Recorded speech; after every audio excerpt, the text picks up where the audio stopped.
ओम श्री गणेशाय नमः। ओम श्री जानकी वल्लभो विजयते। बालकांड को आगे बढ़ाते हुए रामचरित मानस मुनि भावन, बिरचेउ शंभु सुहावन पावन। त्रिविध दोष दुख दारिद दावन, कली कुचाली कुली कलशु नसावन। राम सिया राम जय जय राम। राम सिया राम जय जय राम। यह रामचरितमानस मुनियों का प्रिय है। इस सुहावने और पवित्र मानस की शिवजी ने रचना की। यह तीनों प्रकार के दोषों, दुखों और दरिद्रता को तथा कलयुग की कुचालों को और सब पापों का नाश करने वाला है। श्री महादेव जी ने इसको रचकर अपने मन में रखा था और सुअवसर पाकर पार्वती जी से कहा। इसी से शिवजी ने इसको अपने हृदय में देखकर और प्रसन्न होकर इसका सुंदर रामचरितमानस नाम रखा। कहूँ कथा सोई सुखद सुहाई, सादर सुनाहूँ सुजन मन लाई। राम सिया राम जय जय राम। राम सिया राम जय जय राम। मैं उसी सुख देने वाली सुहावनी राम कथा को कहता हूँ। हे सज्जनों, आदर पूर्वक मन लगाकर इसे सुनिए।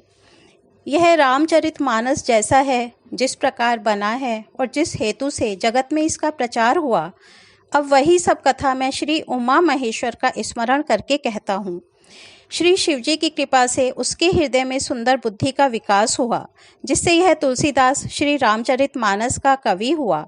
अपनी बुद्धि के अनुसार तो वह इसे मनोहर ही बनाता है, किंतु फिर भी हे सज्जनों, सुंदर चित्त से सुनकर इसे आप सुधार लीजिए। सुंदर बुद्धि भूमि है, हृदय ही उसमें गहरा स्थान है। वेद पुराण समुद्र हैं और साधु संत मेघ हैं। वे साधु रूपी मेघ श्री राम जी के सुयश रूपी सुंदर, मधुर, मनोहर और मंगलकारी जल की वर्षा करते हैं। सगुण लीला का जो विस्तार से वर्णन करते हैं, वही राम सुयश रूपी जल की निर्मलता है, जो मल का नाश करती है और जिस प्रेम भक्ति का वर्णन नहीं किया जा सकता, वही इस जल की मधुरता और सुंदर शीतलता है। वह राम सुयश रूपी जल सत्कर्म रूपी धान के लिए हितकर हैं और श्री राम जी के भक्तों का तो जीवन ही है। वह पवित्र जल बुद्धि रूपी पृथ्वी पर गिरा और सिमट कर सुहावने कान रूपी मार्ग से चला और हृदय रूपी श्रेष्ठ स्थान में भरकर वहीं स्थिर हो गया। वही पुराना होकर सुंदर, रुचिकर, शीतल और सुखदायी हो गया। इस कथा में बुद्धि से विचार कर जो चार अत्यंत सुंदर और उत्तम संवाद भुषुंडी गरुण, शिव पार्वती, याज्ञवल्क्य, भरद्वाज और तुलसीदास और संत यह रचे हैं, वही इस पवित्र और सुंदर सरोवर के चार मनोहर घाट हैं। 7 कांड ही इस मानस सरोवर की सुंदर 7 सीढ़ियां हैं, जिनको ज्ञान रूपी नेत्रों से देखते ही मन प्रसन्न हो जाता है। श्री रघुनाथ जी की निर्गुण प्राकृतिक गुणों से अतीत और एक रस महिमा का जो वर्णन किया जाएगा, वही इस सुंदर जल की अथाह गहराई है। श्री रामचंद्र जी और सीता जी का यश अमृत के समान जल है। इसमें जो उपमाएं दी गई हैं, वही तरंगों का मनोहर विलास है। सुंदर चौपाइयाँ ही इसमें घनी फैली हुई कमलिनी हैं और कविता की युक्तियाँ सुंदर मणि हैं। जो सुंदर छंद, सोरठे और दोहे हैं, वही इसमें बहुरंगे कमलों के समूह सुशोभित हैं। अनुपम अर्थ, ऊंचे भाव और सुंदर भाषा ही पराग, मकरंद और सुगंध हैं। सत्कर्मों के पुंज भोरों की सुंदर पंक्तियां हैं। ज्ञान, वैराग्य और विचार हंस हैं। कविता की ध्वनि, वक्रोक्ति, गुण और जाति ही अनेकों प्रकार की मनोहर मछलियां हैं। अर्थ, धर्म, काम, मोक्ष, ये चारों ज्ञान विज्ञान का विचार के कहना, काव्य के 9 रस, जप, तप, योग और वैराग्य के प्रसंग, यह सब इस सरोवर के सुंदर जलचर जीव हैं। सुप्रीति जनों के, साधुओं के श्री राम नाम के गुणों का गान ही विचित्र जल पक्षियों के समान है। संतों की सभा ही सरोवर के चारों ओर की अमरई है और श्रद्धा वसंत ऋतु के समान कही गई है। नाना प्रकार से भक्ति का निरूपण और क्षमा, दया और दम लताओं के मंडप हैं। मन का निग्रह, यम, अहिंसा, सत्य, असत्य, ब्रह्मचर्य और अपरिग्रह, नियम, तप, स्वास्थ्य, ईश्वर प्रणिधान ही उनके फूल हैं। ज्ञान फल है और श्री हरि के चरणों में प्रेम ही इस ज्ञान रूपी फल का रस है, ऐसा वेदों ने कहा है। इस रामचरितमानस में और भी जो अनेक प्रसंगों की कथाएं हैं, वे ही इसमें तोते, कोयल आदि रंग बिरंगे पक्षी हैं। कथा में जो रोमांच होता है वही वाटिका, बाग और वन है, और जो सुख देता है वही सुंदर पक्षियों का विहार है। निर्मल मन ही माली है, जो प्रेम रूपी जल से सुंदर नेत्रों द्वारा उनको सींचता है। जो लोग इस चरित्र को सावधानी से गाते हैं, वे ही इस तालाब के चतुर रखवाले हैं, और जो स्त्री पुरुष सदा आदरपूर्वक इसे सुनते हैं, वे ही इस सुंदर मानस के अधिकारी उत्तम देवता हैं। जो अति दुष्ट और विषयी हैं, वे अभागे बगुले और कौवे हैं, जो इस सरोवर के समीप नहीं जाते, क्योंकि यहाँ इस मानस सरोवर में घोंगे, मेंढक और सेवार के समान विषय रस की नाना कथाएं नहीं हैं।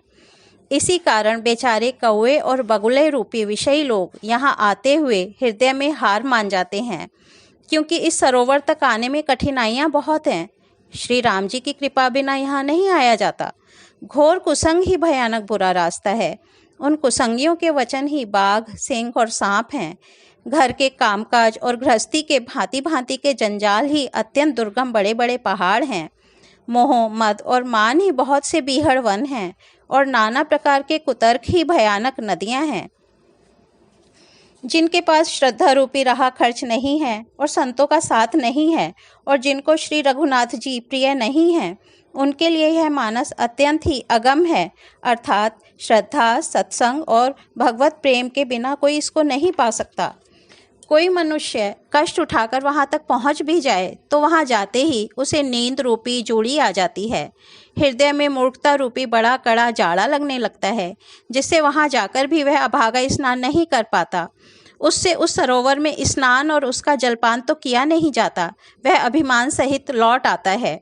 फिर यदि कोई उससे वहाँ का हाल पूछने आता है तो वह अपने अभाग्य की बात न कहकर सरोवर की निंदा करके उसे समझाता है। ये सारे विघ्न उसको नहीं व्यापते, जिसे श्री रामचंद्र जी सुंदर कृपा की दृष्टि से देखते हैं। वही आदरपूर्वक इस सरोवर में स्नान करता है और महान भयानक त्रिताप से आध्यात्मिक, अधिदैविक, अघि भौतिक तापों से नहीं जलता। जिसके मन में श्री रामचंद्र जी के चरणों में सुंदर प्रेम है, वे इस सरोवर को कभी नहीं छोड़ते। हे भाई, जो इस सरोवर में स्नान करना चाहे वह मन लगाकर सत्संग करे। ऐसे मानस सरोवर को हृदय के नेत्रों से देखकर और उसमें गोता लगाकर कवि की बुद्धि निर्मल हो गई। हृदय में आनंद और उत्साह भर गया और प्रेम तथा आनंद का प्रवाह उमड़ आया। उससे वह सुंदर कविता रूपी नदी बह निकली, जिसमें श्री राम जी का निर्मल यश रूपी जल भरा है। इस कविता रूपिणी नदी का नाम सरयू है, जो संपूर्ण सुंदर मंगलों की जड़ है। लोकमत और वेदमत इसके दो सुंदर किनारे हैं। यह सुंदर मानस सरोवर की कन्या सरयू नदी बड़ी पवित्र है और कलयुग के छोटे बड़े पाप रूपी तिनकों और वृक्षों को जड़ से उखाड़ फेंकने वाली है। तीनों प्रकार के श्रोताओं का समाज ही इस नदी के दोनों किनारों पर बसे हुए पूर्वे गांव और नगर हैं, और संतों की सभा ही सब सुंदर मंगलों की जड़ अनुपम अयोध्या जी हैं।